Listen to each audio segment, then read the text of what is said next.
Welcome to Sabbatical 101. My name is Bethany Walensky, and I'm an associate professor at Michigan State University. I had a life-changing sabbatical, and I'm on a mission to help fellow academics do the same. This podcast is a resource for all things academic sabbaticals. Each episode will provide you with inspiration and insight into the sabbatical planning process, regardless of your institution, discipline, length of sabbatical, or where you plan to sabbatical. I'm so excited to have you along for the ride. Hey everyone, and welcome back to Sabbatical 101. Today I want to talk about why your sabbatical planning process needs to start with identifying your sabbatical purpose and tell you how you can do that. So first things first, I'm a planner. You can ask my friends and family. I like to know what's going on and when it will happen. I've probably said it before, but in another life, I'd be a travel agent. I like planning that much, and I especially like planning trips. So I'm a good planner because I like to think ahead, and I'm really organized. I'm pretty good at making a plan each semester for which projects I want to prioritize, and then putting tasks on my calendar each week to ensure I make progress toward my goals. So what surprised me most about planning my sabbatical was that it was a very different process than I was used to. It was very different from planning a semester or a month or a week. My sabbatical planning started with my sabbatical application. It was essentially a one-page document where I had to lay out what I would accomplish during my sabbatical and how those goals would contribute to my scholarly trajectory and benefit my institution. It seemed easy enough, so I started to write. I would go to Tanzania to start a new project with current and new collaborators that would build on previous work I'd done there. I also applied for a Fulbright to support this project, and that would allow me to spend the full academic year in Tanzania. I wrote it all up and hit send, feeling pretty pleased with myself for being so good at planning. My sabbatical was a year away, and I had it all figured out. Then everything changed. As I listened to my colleague David talk about his sabbatical in Florence, I started to question my plan. I imagined myself somewhere in Europe, walking down cobblestone streets, looking at beautiful architecture, and I felt a sense of calm wash over me. This was not the feeling I had when I thought about living in Tanzania for a year and starting a huge new project. I love being in Tanzania, but I noticed that thinking about living in Europe with my family for my sabbatical just felt so right in my brain and my body in a way that going to Tanzania for sabbatical didn't. The years that preceded going up for tenure and getting sabbatical were really difficult. After navigating COVID with 2 young children and huge interruptions to school and daycare, we were just feeling like things were returning somewhat to normal when my mom received a terminal cancer diagnosis that came as a complete shock. About 11 months later, my mother-in-law passed away unexpectedly, and then my mom died 10 days after that. My kids were 3 and 7 at the time, and we were all pretty broken. On top of that, this was January 2022, so COVID was surging again, and we were still living in a time when the threat of daycare and school closing down for weeks at a time loomed large. Everything was so uncertain, and we were so sad. I'm telling you this not because I'm looking for sympathy or because I want to be a downer, but because I think it might help you understand how exhausted I was by the time I got tenure and started planning my sabbatical. As I began to think about a sabbatical not in Tanzania, and noticed how my brain and my body responded to the idea of spending sabbatical in a place, somewhere in Europe, I started to ask myself why this was the case. Going to Tanzania for a sabbatical was the logical next step for my career. I didn't have any reason to go to Europe, other than it sounded like a fun adventure for me and my family.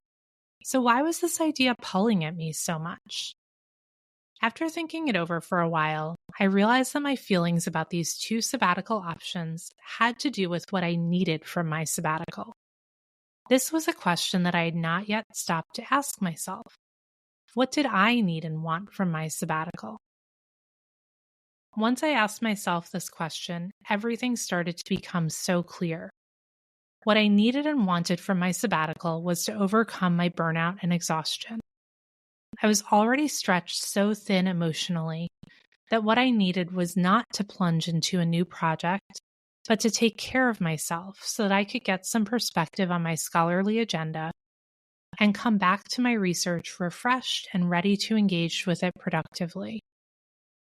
At that moment, I stopped focusing on what I thought I should do during my sabbatical, and I started focusing on what I needed and wanted from my sabbatical. So, in my sabbatical planning program, this is now what I talk about as finding your sabbatical purpose. To identify my sabbatical purpose, I started by thinking about what I wanted to prioritize. I asked myself questions like, what would it look like to prioritize having an adventure as a family? What would it look like to prioritize my husband's career during sabbatical? What would it look like to have a sabbatical focused on finishing projects instead of starting new ones? What if I prioritized rest? Asking these questions opened up a whole new set of possibilities for sabbatical, and it's what led me to eventually decide that our family would spend the first half of sabbatical in Bordeaux, France, and the second half at home in Michigan. What I needed was to rest, reset, and feel less exhausted. I also wanted an adventure.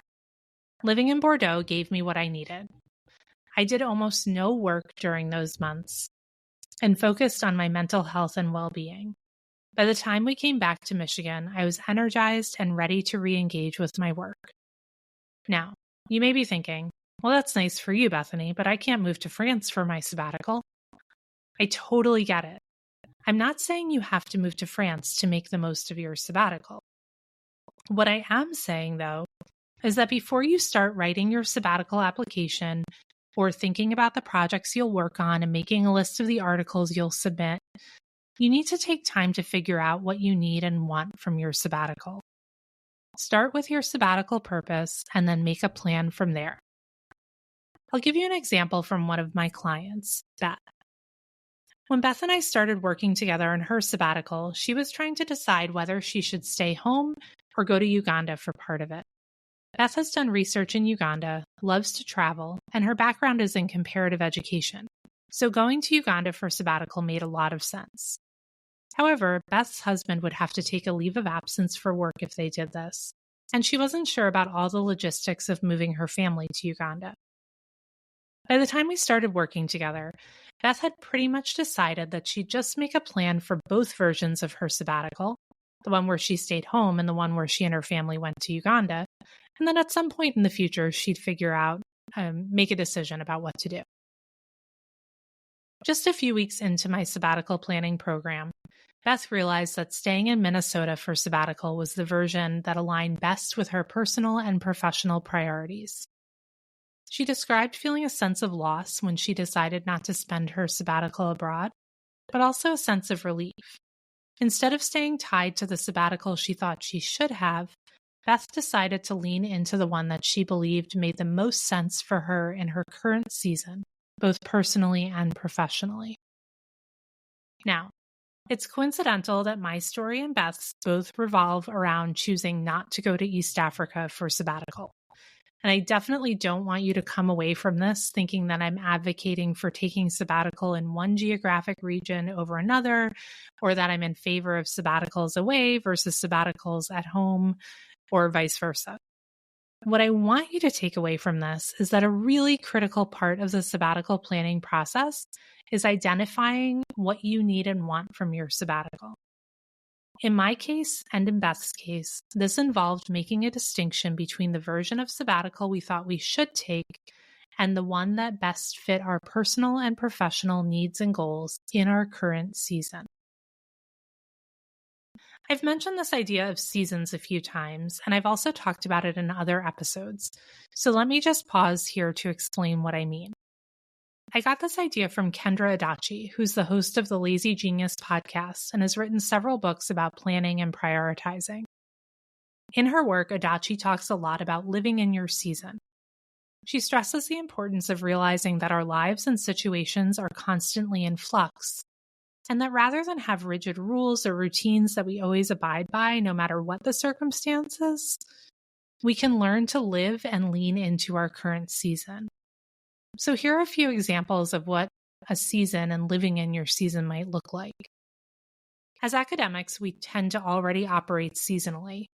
For me, at least, the rhythms of the fall semester are quite different from the spring, and that's also different from the summer.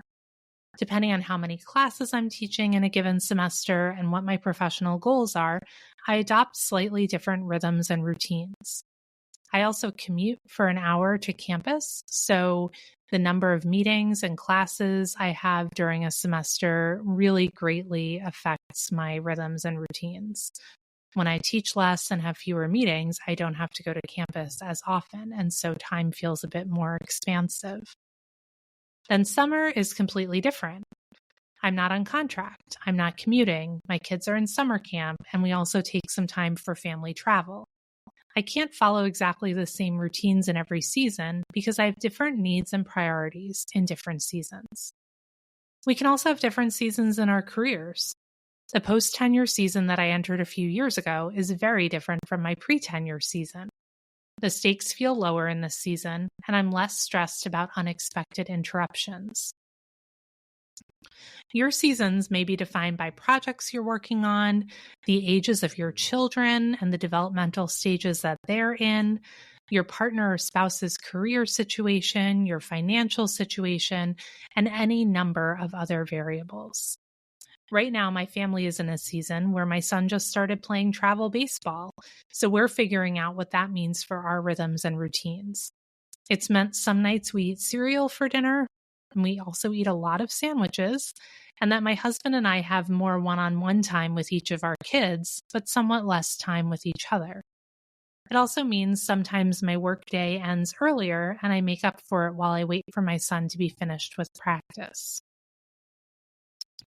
To get back to the connection between seasons and sabbaticals, a really important realization for me as I planned my sabbatical was that I was in a season where what I needed to feel like a whole person again was to rest, recover, be present with my kids and husband, and spend time figuring out the next steps for my research agenda. When I leaned into that idea, I felt such a sense of relief, and I began to see how my sabbatical might help me get back to a place where I felt excited about my work again. Beth's season was defined by her husband's work situation and her children's needs, and by the realities of her institution and her role at her institution. A sabbatical in Uganda was attractive, but Beth realized that it didn't really help her create alignment with the realities of her current position and her research agenda. There was also a lot of friction when it came to figuring out how to make Uganda work for her family. When Beth leaned into her season instead of trying to work against it, that friction evaporated, and she could see the strong alignment between her sabbatical plan and her current role. When you're able to identify and lean into your season, it becomes much easier to identify the purpose of your sabbatical, or what you really need and want from your time away. Like I said before, from my perspective, identifying the purpose of your sabbatical is the first and most important step in sabbatical planning. Without a purpose, you can't identify your priorities and goals, and without priorities and goals for your sabbatical, you can't make a plan. So, after all that, if you're still with me, and if I've convinced you of the importance of identifying your sabbatical purpose, you're probably now asking yourself how to do this. Well, I'm so glad you asked. What I recommend and what I guide my clients to do is to reflect on and respond to these questions. And I would encourage you to write down your answers or draw or doodle, whatever kind of helps you think creatively and expansively. So first, I want you to picture yourself on sabbatical. What does it feel like? What kinds of experiences are you having? What are your daily rhythms? Where are you? Physically, geographically? Who are you with? Now, imagine yourself at the end of your sabbatical. What do you feel like? How is that different from the way you feel now? What will you tell others about your sabbatical? Complete this sentence. I will know my sabbatical was a success because. After you think about and respond to these questions, I want you to read through your answers. And you might want to take a few days to let the ideas you wrote down percolate and maybe come back and edit or even change your answers if you come up with new ideas. Then go back to your responses and look for patterns. Is there something about your life or situation right now that you're hoping will change during your sabbatical? What is it? Is there a particular mood or vibe you're hoping for on sabbatical? Are you hoping to change your location or something about your personal relationships? Write down what comes up for you as you read through your responses and notice what's there. After you analyze your responses, see if you can articulate 3 to 5 priorities for your sabbatical that align with the way you hope to feel and be during and at the end of your sabbatical. Then try to complete this sentence. The purpose of my sabbatical is. Hopefully, after doing all that, you'll have a greater sense of clarity about what you really need and want from your sabbatical. I encourage you to think about this as expansively and holistically as possible. So, not just what you want to gain or do professionally, but most importantly, what you need personally, so that you'll be able to show up after sabbatical in the mindset and with the energy you desire. The process of identifying your sabbatical purpose is simple, but it's not necessarily easy. You may need to spend more time than you'd like to thinking about these questions. Maybe you'll need to talk to a friend or a partner about them too. I would encourage you not to rush the process. Your sabbatical purpose sets the tone and intention for everything that follows in the planning process. So you want to be sure that you take the time you really need to get clear about this. I hope you found this episode helpful as you start to think about your own sabbatical. I know that identifying your sabbatical purpose might not be the first thing people think to do when they begin planning a sabbatical. But like I said before, I think it's the most important because it creates the foundation for your sabbatical. If you were interested in Beth's story and want to hear more about her sabbatical plans, you can listen to episode 7. And if you want to download a copy of my sabbatical purpose guide, which will walk you through the steps I just outlined, just click on the link in the show notes. I hope you found this episode of Sabbatical 101 helpful and inspirational as you think about your own sabbatical. If you want to read more about sabbaticals or get even more support for planning your own life-changing sabbatical, head over to my website, www.bethanywolinsky.com, to read my blog and for more information about my sabbatical coaching program.